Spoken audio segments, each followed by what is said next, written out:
Sa isang makasaysayang aktibidad ng tipon-tipon ng lahat ng ARB ng Region 12, maging ang lingkod bayan ng Dar Sarangani para sa Engrandeng Region 12 ARB Summit.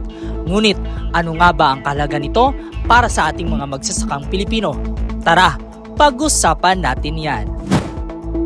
Hindi may paliwanag ang galak para sa mga magsasakang Pilipino ng Rehiyon 12 kasama ang Department of Agrarian Reform matapos ipagdiwang ang Region 12 ARB Summit ika-25 ng Mayo sa Lagao Gymnasium, lungsod ng General Santos. Paano ba naman kasi?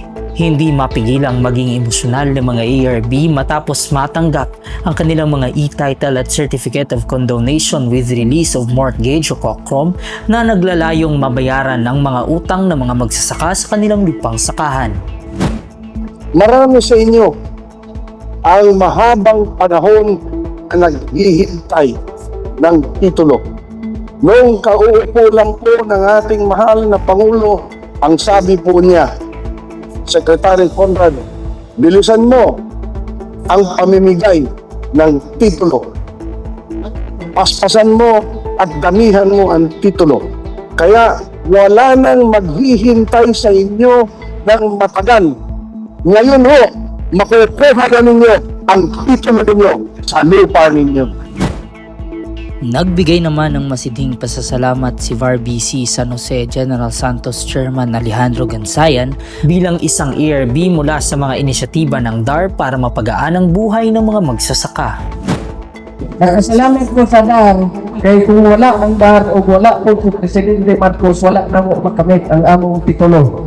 Sa tapang sa DAR, nahinong individual ang among title, pinagi sa states, kung ilabi-lag yun, wala na may utang tungod sa mahal na tong Presidente o kang Secretary Estrella III. Samantala, buo ang loob ni Parto 2 Oding B. Yusuf, JDSCL, sa paghahanda para maging matagumpay ang nasabing summit.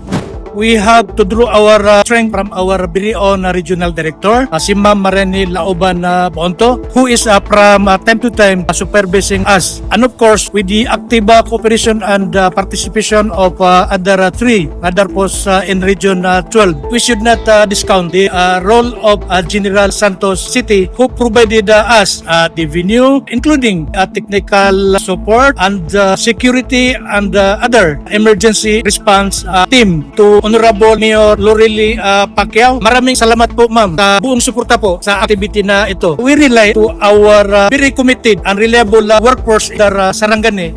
This is a collective efforts. Maraming salamat po sa aking mga kasamahan ng Dar Sarangani. Sa pagtatapos ng aktibidad, ito ang siguradong matatamasa ng bawat manggagawang Pilipino. Ang aanihing mas masaganang bukas at pag-asa. Ito si John D. B. Pacheco, Balitang Agraryo.